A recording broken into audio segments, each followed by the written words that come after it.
Oi, boa noite. Hoje é a nossa 12ª aula, né?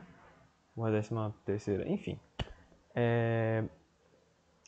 Hoje eu vou fazer uma revisão sobre os grupos vertebrados, na verdade, dos cordados, né? Que eu fiz semana passada.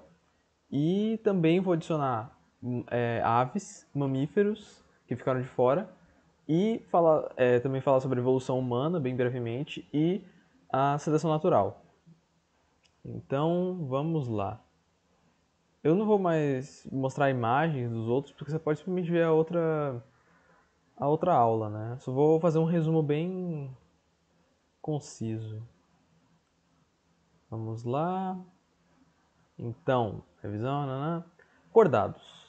São bilatérios, ou seja, eles têm o corpo dividido em dois lados mais ou menos iguais. São triblásticos, têm 3 tecidos embrionários principais. São celomados, possuem um celoma verdadeiro, não são que nem os nemateumintos, que eles têm um falso celoma, né? Um hemiceloma, pseudoceloma. Surgiram surgiram na água com respiração branquial. Os primeiros cordados já tinham respiração branquial. E, inclusive, os cordados mais simples que nós temos hoje eles são só animais marinhos. Possuem notocorda, uma estrutura cartilaginosa que sustenta o corpo, tubo nervoso ainda não centralizado e uma notocorda e brânquias. Urocordados são aqueles bichinhos que são sésseis na vida adulta, sobrevivem por filtração, só tem a notocorda na fase adulta e a circulação é aberta e a excreção é por néfrons. Os cefalocordados vivem soterrados eu coloquei errado, no substrato marinho, filtram partículas de alimento que nem o outro lá, mas é mais ou menos, né? Eles filtram de forma usando tentáculos na boca. Possuem uma notocorda quando adultos. A circulação é aberta e a hemolinfa, né? Porque não é sangue de verdade, já que a circulação é aberta. Então, com hemoglobina, a mesma substância que a gente tem. Mas assim, é só coincidência. O sistema excretor é por solenócitos. Vertebrados. Aqui são os verdadeiros vertebrados, né? Que eles possuem uma coluna vertebral, pelo menos uma parte da vida deles. A substituição da notocorda por uma coluna vertebral, que é um montinho de osso que é oco por dentro, e aí passa um tubinho nervoso, que vai levar para todos os cantos, e isso dá sustentação para o animal. Isso fez com que eles tivessem uma vantagem evolutiva, né? Poder nadar de uma forma bem mais eficiente. Possuem circulação fechada e o coração tem 2 cavidades, um átrio e um ventrículo. A excreção também é feita por rins. E o sistema nervoso é centralizado no crânio. Tem os vertebrados e tem uma parte dos vertebrados que são os craniados, os craniata, né? Que eles têm o cérebro no crânio. Tem os peixes agnatos, que são os primeiros a surgir, que eles são espécies e algumas espécies até perderam a coluna vertebral, como no caso o peixe bruxa, né? Ele ainda possui notocorda, mas assim, ele ainda continua sendo vertebrado, mas ele perdeu essa característica, né? Acontece. Podem ser parasitas e hematófagos, como as lampreias, podem ser detritívoros, como os peixes bruxa. Peixes com mandíbula, que é a maioria, né? É mandíbula desenvolvida a partir das espinhas laterais e permitiram diversos tipos de alimentação. Se dividem em 2 principais grupos: os cartilaginosos, os condrictes, e os osteíctes, os peixes ósseos. Os cartilaginosos, na verdade, eles não é que os vertebrados surgiram com cartilagem e depois criaram osso. Eles já tinham osso. Os condrictes eles perderam os ossos. Eles ficaram só com a cartilagem, porque isso ajuda em várias situações. Eles perderam a ossificação do esqueleto, flutuam na água por óleo no fígado e gordura no tecido adiposo. As escamas possuem dentículos e incluem os tubarões, cações, arraias, quimeras e que incluem os peixes fantasma, né? São peixes que não são tão comuns, eu acho que só tem 700 espécies, 800 espécies, enquanto os peixes ossos tem 35, não, tem 40 mil, sei lá. Os osteíctes desenvolveram uma bexiga natatória, é uma sinapomorfia deles, ou seja, é uma característica que só eles têm. auxilia na flutuação. Aliás, eu até conferi aqui. Ah, droga, tá cortando. Mas enfim. Auxilia na flutuação. As brânquias cobertas por um opérculo. Como vocês podem ver aqui, os cartilaginosos, os tubarões, né, eles têm várias guelras, várias fendas branquiais, né? Enquanto os peixes ósseos, eles têm um opérculo. É uma estrutura óssea que cobre as brânquias que ficam aqui dentro. As escamas são finas camadas ósseas que cobrem, né, o corpo. Se dividem em dois principais grupos, os de nadadeiras raiadas e lobadas. Os de nadadeiras raiadas, eles são quase todos os vertebrados que a gente conhece. São nadadeiras compostas por fios de cartilagem bem finos com uma camada de pele. E inclui mais de 30 mil espécies de peixes, acho que 35 mil, enfim, é muita coisa. E os peixes de nadadeiras lobadas, que são bem poucos, se você considerar apenas os peixes mesmo. Eles têm nadadeiras com ossos, é como se fosse um lobo, né? Tivesse uma parte do corpo saindo e aí tem a nadadeira. Eles se dividem em três grupos. Os selacantos, que eles possuem muito bem, dá pra ver muito bem que é uma nadadeira lobada. Tem os peixes pulmonados, que tem três espécies, uma delas ainda mantém, só que as outras perderam a nadadeira lobada. E essas três espécies possuem uma bexiga natatória. Lembra que eu falei da bexiga natatória, que ajuda para flutuação? É uma bexiga natatória que serve para respirar. E ela é dividida em dois. E isso futuramente não, né? É um resquício do que aconteceu no passado deles. Porque se os peixes pulmonados estão vivos hoje, eles não vão evoluir para um bicho diferente. Eles são o que eles são, né? Mas um bicho muito semelhante que deu origem aos tetrápodes. No caso, os sarcopterídeos que evoluíram para a Terra. Eles possuem 4 membros com ossos, deram origem a todos os vertebrados terrestres e o coração tem 3 compartimentos. Eu vou falar sobre o coração depois, quando estiver falando das aves. Os anfíbios é o grupo que possui mais características ancestrais, né, dos primeiros tetrápodes. A respiração é pulmonar ou cutânea, ou os dois. Quando na vida adulta, na fase larval, eles têm respiração branquial. Perderam os dentes. Um grupo perdeu as patas, no caso as cecílias ou gimnofionas, que são chamadas de cobras cegas muitas vezes, incluía anuros, sapos, pererecas, rãs, salamandras, tritões e cecílias.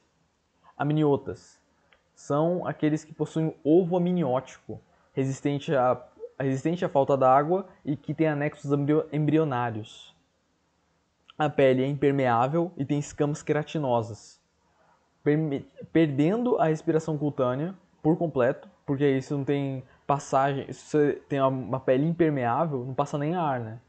E aí eles respiram apenas com os pulmões, que são muito mais desenvolvidos que os dos anfíbios. Se dividem em sauropsídeos e sinapsídeos. Sauropsídeo é o que tem duas fenestras no crânio, e os sauropsídeos têm só um par de fenestras no crânio, assim, extras. O coração tem 4 compartimentos, mas tem uma abertura permitindo a mistura do sangue venoso com arterial. Os répteis possuem muitas características antigas dos aminiotas, que se dividem em 3 grupos: os quelônios, que são as tartarugas, jabuti, os escamados, lagartos, cobras, e os arcossauros, que incluem os crocodilianos e aves. Ué, mas aves são répteis? Bom, a gente não estuda as aves como répteis, mas todas as semelhanças que os crocodilianos têm com as aves não são coincidência. Filogeneticamente, as aves são répteis, só que usualmente e geralmente na taxonomia a gente considera as aves como uma classe diferente. E é justamente o que o Enem pede, né? Que é uma coisa mais usual. Os grupos, os quelônios, que são as tartarugas, dos jabutis, répteis com costelas e vértebras, e osteodermos, que são escamas ósseas, que formam uma carapaça protetiva. Tem os escamados, que são lagartos, tataras, serpentes, que são os que possuem mais espécies entre os répteis.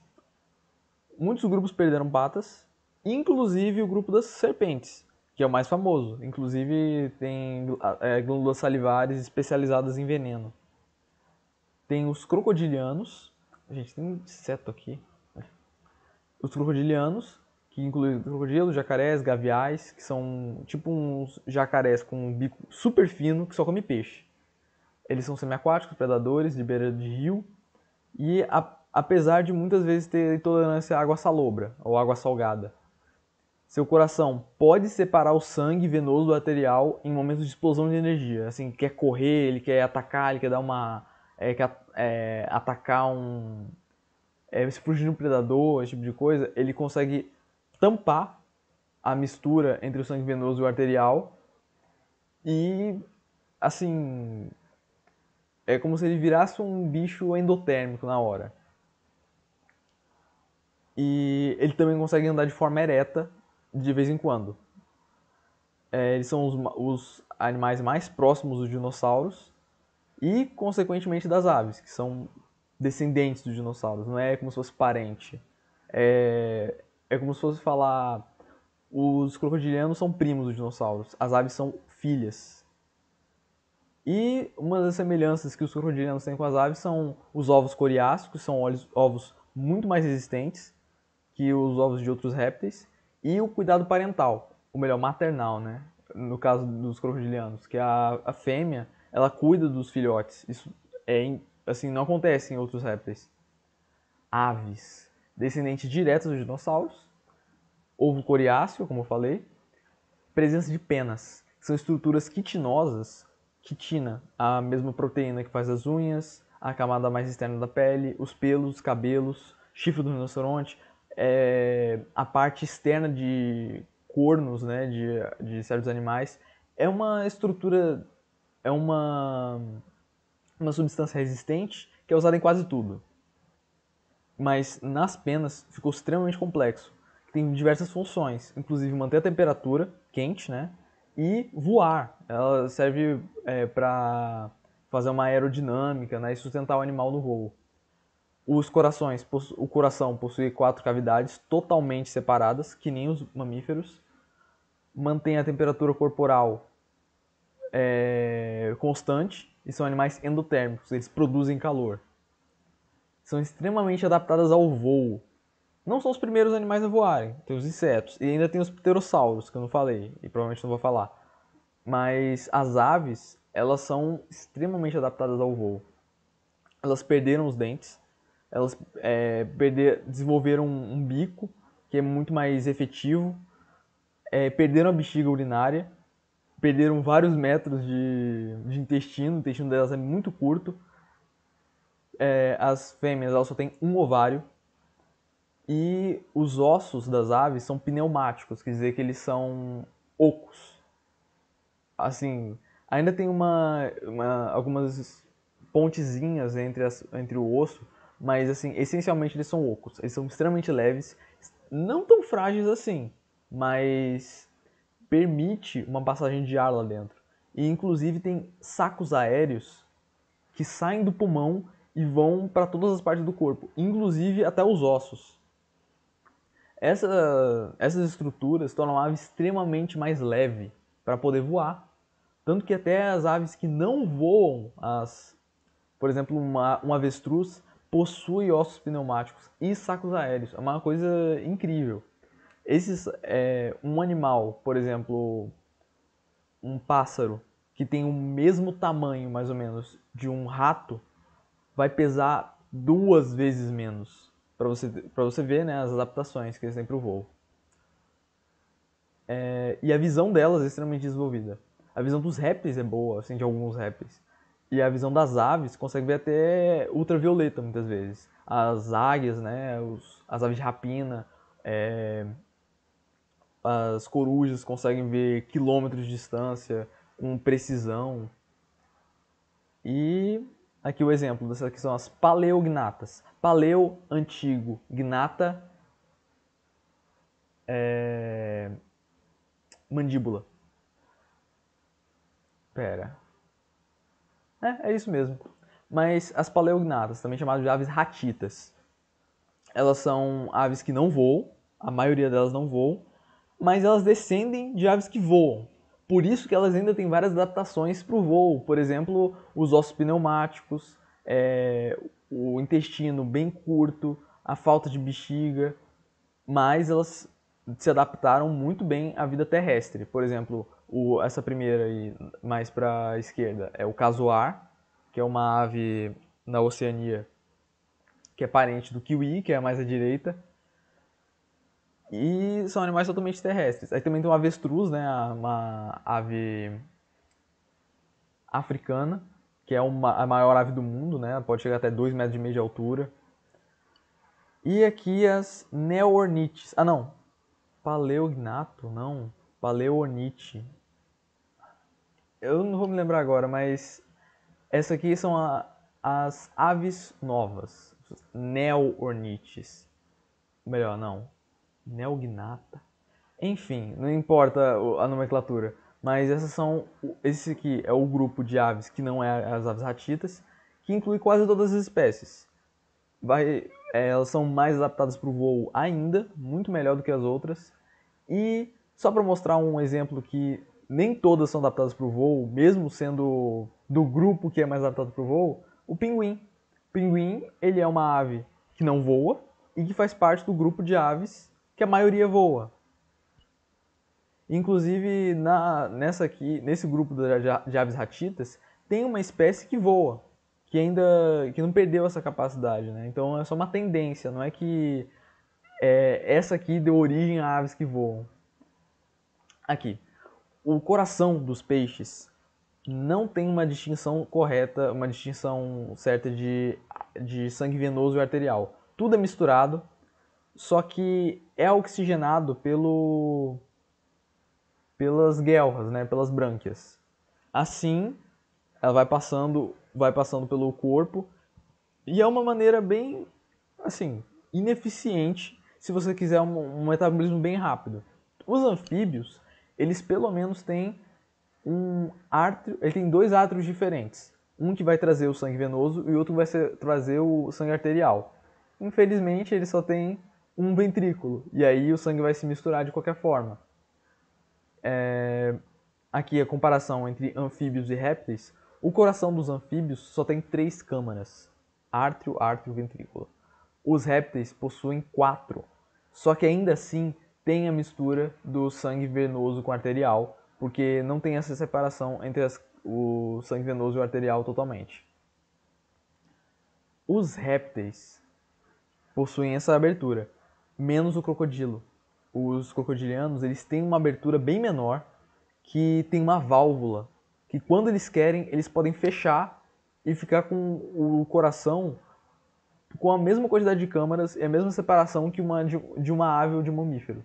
Só que isso é temporário. Para ele é mais eficiente ficar o tempo todo com o sangue misturando do que fechado. Vai entender, né? Eles que têm a própria biologia. Mas então, as aves e os mamíferos não possuem essa separação. Ou melhor, não possuem essa mistura. É totalmente separado. O ártrio direito e o ártrio esquerdo, ou melhor, o ártrio direito e o ventrículo direito separados do ártrio esquerdo e ventrículo esquerdo. Mamíferos. Descendentes diretos dos sinapsídeos, que eu falei, né, que tem um par de fenestras craniais. Presença de glândulas na pele. Vocês podem ver, os outros animais eles possuem algumas glândulas na pele. Vai ver o peixe-bruxa, por exemplo, tem glândulas de muco. Os sapos têm glândulas de veneno. Aves, elas têm uma glândula de sebácea, não a sebácea, mas é a glândula que produz um óleo que elas passam no corpo todo para deixar as penas enceradas e não molhar. Mas fora isso, tem poucas glândulas. Os mestres das glândulas são os mamíferos, os reis da glândula. Eles têm glândulas que produzem pelos, é uma secreção que não diria uma secreção, né, mas produz folículos capilares, que são feitos de queratina. Glândulas sebáceas, para manter esse pelo bem encebado e não molhar. Tem glândulas odoríferas, que produzem uma gama de odores, seja feromônios para atrair os parceiros, ou para afastar os predadores, ou para manter o território, né? Você coloca os seus odores em determinado local, que nem ursos fazem quando coçam as costas nas árvores. E as mamárias. As glândulas mamárias são glândulas que se adaptaram para isso. A gente não sabe exatamente qual foi a glândula, se foi uma odorífera, se foi sebácea, se foi sudorípara, que eu esqueci de colocar. Suor, né? Produção de suor. Nenhum outro animal produz suor, a não ser os mamíferos. É uma forma de você regular a temperatura. E falando em temperatura, eles são animais que produzem uma geração interna de calor, que nem as aves. Mas é coincidência, tá? As aves desenvolveram essa característica separadamente dos mamíferos. Os mamíferos e as aves não têm um ancestral em comum bem próximo. Outra questão, o coração é totalmente separado, né? As câmaras. Os órgãos de sentido são altamente desenvolvidos, menos a visão. A visão é restrita a poucos a poucas espécies de mamíferos, a poucos grupos. Geralmente os carnívoros, né, da ordem carnívora, os felinos têm uma ótima visão. Nós primatas, né, temos uma ótima visão, inclusive nós temos a visão de 3 cores, outros mamíferos veem bem menos. Mas o que se destaca nesses animais, nossa, né, é a audição, possuindo orelhas. Nenhum outro animal tem orelha, a não ser os mamíferos. As corujas, elas não têm orelha, elas têm só umas peninhas aqui para dar um charme, só que a orelha delas é um ouvido interno que não tem uma, uma estrutura externa cartilaginosa que nem a nossa orelha. Focinho, um faro extremamente adaptado para isso. Nós, mamíferos, nós primatas, perdemos, né, o focinho molhado, mas o focinho molhado ele serve para saber a direção do cheiro. E também os mamíferos têm umas câmaras enormes para o olfato. Nós primatas perdemos um pouco isso, né? Acontece. E além disso tem o tato, né? Porque os pelos eles servem para assim aumentar o tamanho do animal de forma sensorial. Porque, por exemplo, um gato tendo vibriças, né, os bigodes enormes, ele consegue sentir as coisas por onde ele passa. Ele aumenta o... É como se ele estivesse tocando em todas essas coisas onde o pelo toca. É extremamente sensível. O desenvolvimento de um músculo abdominal chamado diafragma, só os mamíferos têm isso, que é um músculo que ele auxilia na respiração. Ah, mas como que os outros animais respiram sem isso? Os músculos intercostais. Eles só aumentam e diminuem a caixa torácica de forma tradicional. Nós temos um diafragma. A gente consegue respirar sem mexer as costelas. As hemácias são anucleadas. Sabe as hemácias, os glóbulos vermelhos que você sempre vê, que parece um discozinho, parece um frisbee? Então, os outros animais, os outros vertebrados, eles possuem hemácias redondas, com núcleo dentro. Para eles isso é comum. Só que nós temos uma que é anucleada, então ela é achatada e parece uma moedinha.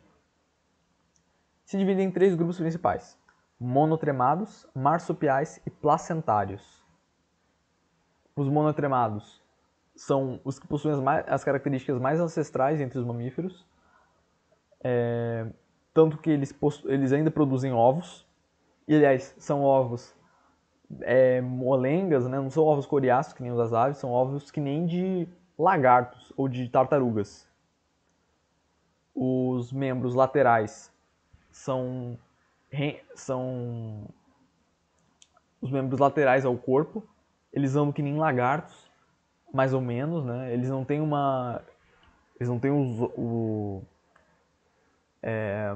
os membros rentes ao corpo. Eles arrastam a barriga no chão muitas vezes e eles não possuem mamilos. Eles têm glândulas mamárias só que eles não têm mamilos. O filhote ele vai ficar lambendo a mãe, vai começar a produzir e ele começa a mamar por lá. Acontece, bem bizarro. Inclui só umas 4 espécies. Uma de ornitorrinco e 3 de equidinas. E aqui, esses dois primeiros, né,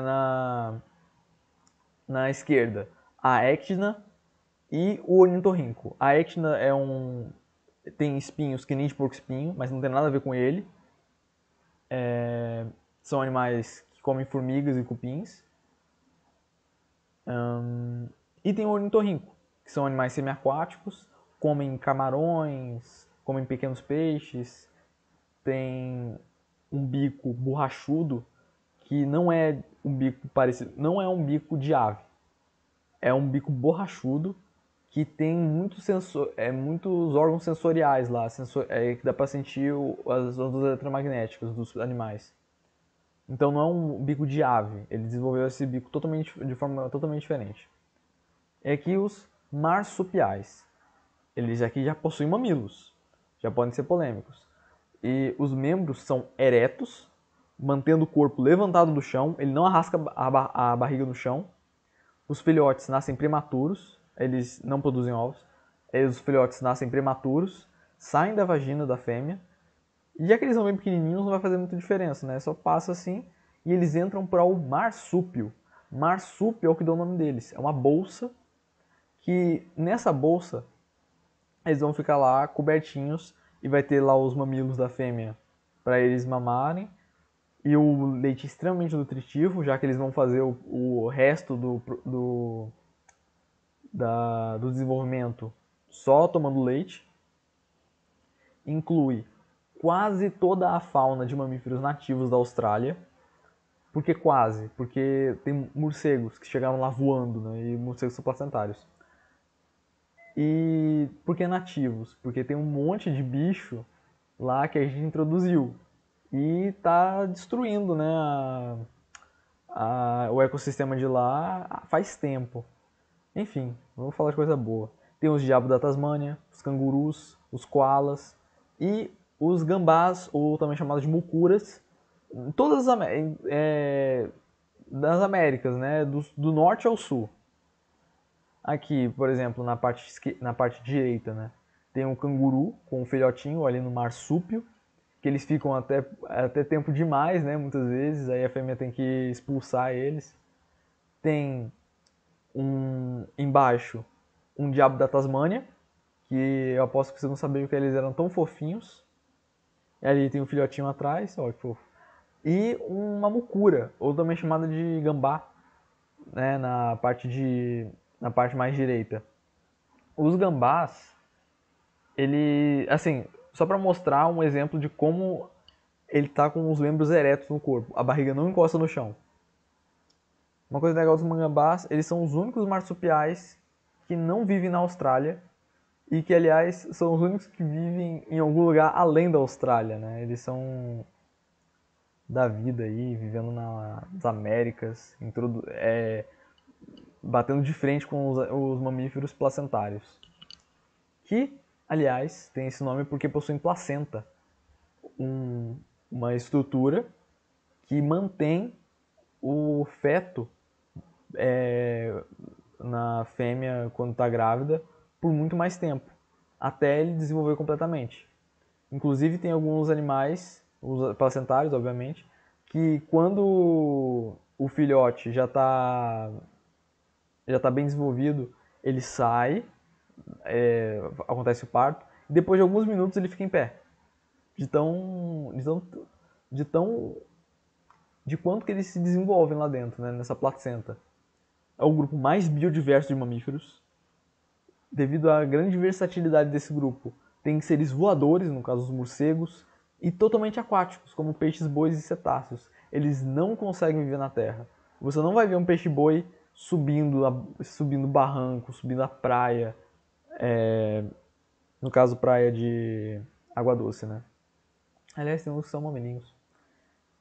Inclui os primatas, os mamíferos mais inteligentes que a gente conhece, assim, e que posteriormente darão origem aos símios, que são mais inteligentes ainda, são bem mais engenhosos, e também os humanos. Falando em humanos, aqui um primata, né, um macaco bonito, um musaranho, que aliás ele tem o formato da maioria dos mamíferos ancestrais. Os mamíferos, os seres que deram origem a todas as espécies de mamíferos, basicamente se pareciam com o musaranho. E aí eles foram se adaptando e mudando o formato e tudo mais de acordo com o ambiente, né? Por exemplo, o elefante evoluiu de um animal semelhante ao musaranho. Aqui um morcego, uma baleia, um rato. E aqui, falando sobre a evolução humana. Eu já tinha mostrado isso aqui antes, quando estava falando sobre como ler cladogramas, né? Todos esses aqui são...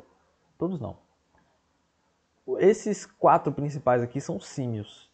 O gibão, ele seria um hominoide, ele faz parte dos primatas sem rabo. Tem também o orangotango, que vive lá no sudeste asiático, que são extremamente engenhosos também. Os gorilas e chimpanzés, que vivem na África. E os humanos, que atualmente vivem em todos os lugares do planeta, inclusive a Antártida. E só para mostrar, o orangotango ele é mais próximo do gorila, do humano e do chimpanzé do que ele é próximo do gibão. Por isso que nós somos mais próximos do chimpanzé do que um chimpanzé é próximo de um gorila, apesar das semelhanças superficiais. E aqui, eu não quero mostrar aquelas imagenzinhas, o macaquinho tá aqui, aí ele vai ficando mais em pé, ele fica mais em pé, aí ele vira um ser humano. Enfim, a maioria dessas imagens está errada pelo simples fato de estar colocando um parente nosso como nosso ancestral. Por exemplo, nós podemos dizer com certeza que o Australopithecus é o nosso ancestral. Mas o Homo neanderthalensis, o homem de Neandertal, o homem das cavernas, o cara mais brutão assim, baixinho, cabeçudo, fortão, ele é nosso parente mais próximo. Era, né? Infelizmente foi extinto. Mas ele é nosso parente mais próximo. E não um ancestral. É errado dizer que ele é nosso ancestral. É a mesma coisa de dizer que o seu primo é o seu pai. Para ter uma ideia, né? Aqui eu fiz uma coisa bem simplesinha, né? Há 7 milhões de anos atrás, mais ou menos, a gente divergiu da linhagem que daria origem aos chimpanzés e bonobos, que é uma outra espécie de chimpanzé um pouco menor, mais dócil e tudo mais. Há 4 milhões de anos atrás, mais ou menos, a gente acha fósseis do gênero Australopithecus. O mais famoso é o Afarensis. É um bicho que ele já andava em pé. Os dedos do pé dele já eram diferentes do dedo do chimpanzé. O polegar chegava um pouco mais para frente. Eles ainda tinham um corpo coberto de pelos, muito provavelmente. Só que, assim, eles já tinham essa vantagem de poder andar em pé, eles podem segurar coisas, podem escalar melhor, assim, questões de barrancos de terra. E esse gênero deu origem ao gênero Homo. Além de outros gêneros, né? Eles não pararam de evoluir, existiam várias espécies e vários gêneros de hominídeos. Só que muitos foram se extinguindo naturalmente. Um dos que mais suportou foram o gênero Homo, que deu origem ao Homo habilis, Homo erectus, Homo heidelbergensis. Então, esse Homo erectus é conhecido por ser o primeiro ser humano, né, o primeiro hominídeo a ter uma postura ereta. E também era conhecido como o primeiro a dominar o fogo, domesticar o fogo. Não exatamente a criar o fogo, mas saber utilizar a partir do momento que ele existe, né? Por exemplo, cai um raio, ele pega o fogo que está lá e sabe usar. É aqui que a gente começou a perder pelos e E a nossa pele começou a ficar mais escura. Todos os seres humanos têm uma ascendência, tem uma ascendência de pele escura, porque o ser humano nasceu da África, né? E acontece que isso provavelmente não foi por causa de questão de câncer de pele, porque o câncer de pele, ele geralmente afeta os mais idosos. E a evolução, ela só funciona a partir do momento que você se reproduz. E idosos geralmente não se reproduzem tanto, né? Acontece que o excesso de sol numa pele que é mais clara acaba alterando certas proteínas, certas enzimas, certos hormônios que quando a mulher está grávida e tem um filho, ele acaba nascendo com várias deficiências. Então, então essa pessoa que tem uma pele mais clara e que teve um filho que teve várias deficiências, o filho dela não vai passar a característica de pele clara adiante. Então é mais ou menos isso. A pressão seletiva não é por causa do câncer de pele. E mas isso mudou quando um grupo de hominídeos foi para a Europa e desenvolveu a pele clara, que é para receber mais vitamina D, né, do sol, porque lá o sol é bem menos intenso. E aí deu origem à espécie Homo neanderthalensis, que é a espécie que surgiu na Europa.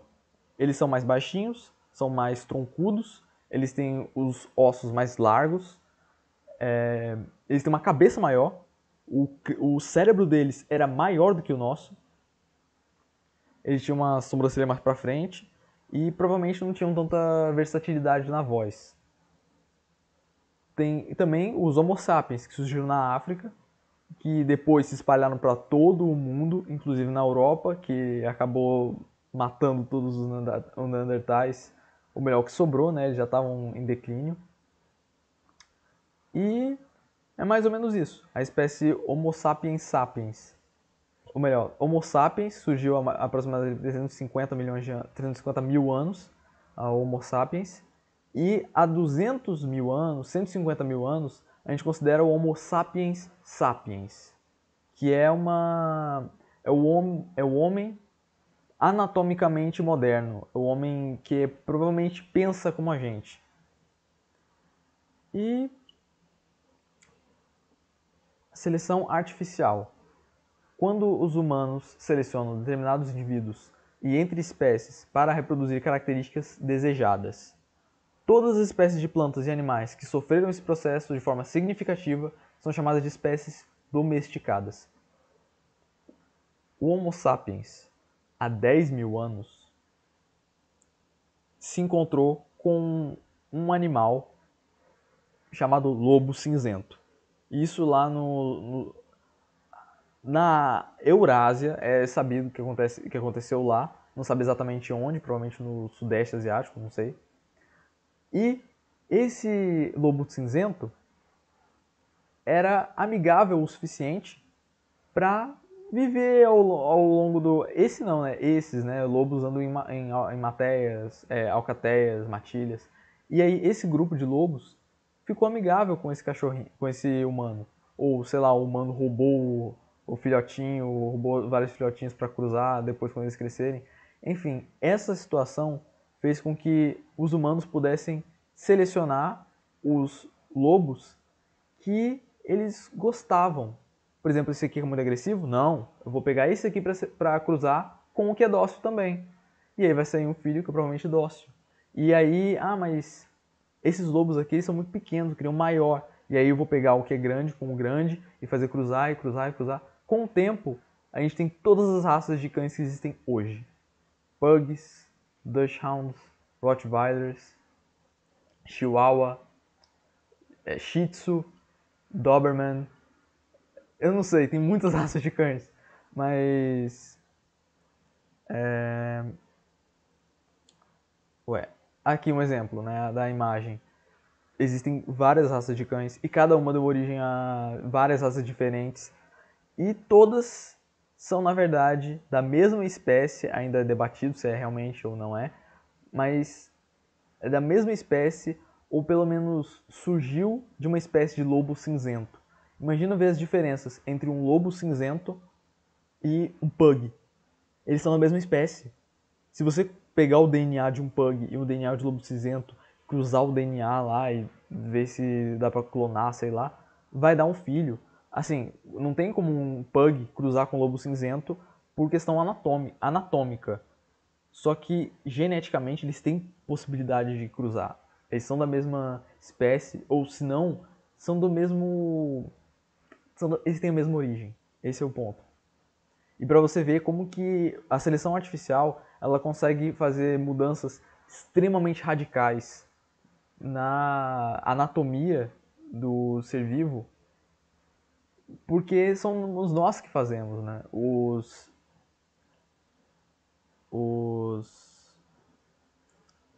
os animais, por exemplo, um pug, ele reconhece o chihuahua, melhor, um Rottweiler, como um cão assim como ele. Ele não distingue que ele, ah não, ele é de uma raça diferente. Nós distinguimos porque nós somos animais extremamente visuais.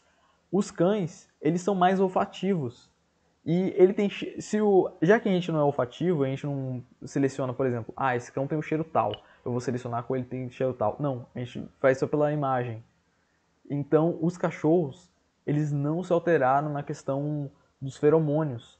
Então, um cachorro pug tem o mesmo cheiro de um cachorro Doberman. E eles vão se identificar como da mesma espécie.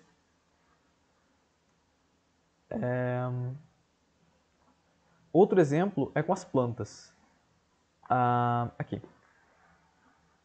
O couve de Bruxelas, couve-flor, repolho roxo, brócolis, mostarda, tudo isso vem da mesma espécie de planta, chamada Brassica oleracea, que é uma espécie de mostarda selvagem que nós pegamos uma... Assim, nós pegamos, cruzamos, aí pega só a variedade que você gosta mais, aí você pega essa variedade aqui que tem uma folha mais grossa, aí você pega essa aqui, você pega tal, e você vai criando uma variedade diferente de planta. Aqui um exemplo de planta também, né? A banana selvagem. Existem várias espécies de bananas selvagens. Essa aqui que eu estou mostrando é provavelmente uma ancestral da nossa banana atual. Assim, não necessariamente ancestral, mas é a banana que nós escolhemos há centenas, milhares de anos atrás para comer e a gente ficava pegando só a mais gordinha, só que tinha menos semente, para hoje a gente criar essa deformidade que é a banana atual, que ela não tem sementes. Pode não parecer tão absurdo quanto um, um lobo cinzento virando um chihuahua. Só que imagina uma planta que perdeu a capacidade de se reproduzir sexualmente. Foi o que nós fizemos. A gente alterou tanto a natureza dessa planta que ela perdeu a capacidade de se reproduzir sozinha. Imagina. Não tem como fazer um exemplo com animais, porque a maioria dos animais não consegue se auto-reproduzir, né? Ah, imagina se a gente pegasse os gatos e selecionasse eles de uma forma que eles ficassem impossibilitados de se reproduzir. Eles não têm mais pênis, não têm mais vagina. Imagina o absurdo disso. E a gente só iria reproduzir eles por clonagem. A gente pega uma célula e coloca no outro para engravidar. Imagina uma tecnologia muito mais avançada que a atual, né? É a mesma coisa que a gente fez com as plantas. Porque no caso, as plantas elas podem se reproduzir assexuadamente. É só pegar um broto, botar no chão e cresce uma nova.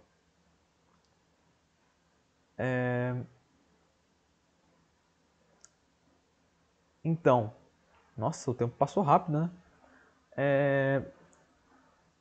Já tô acabando a questão Não, acho que já acabei a questão de evolução. Então, espero vocês na próxima aula. Eu espero que essas aulas recentes que eu tô fazendo estejam agradando vocês. As minhas outras. Eu tô mudando um pouco a, a metodologia. Eu espero que vocês tenham gostado. Uma boa noite e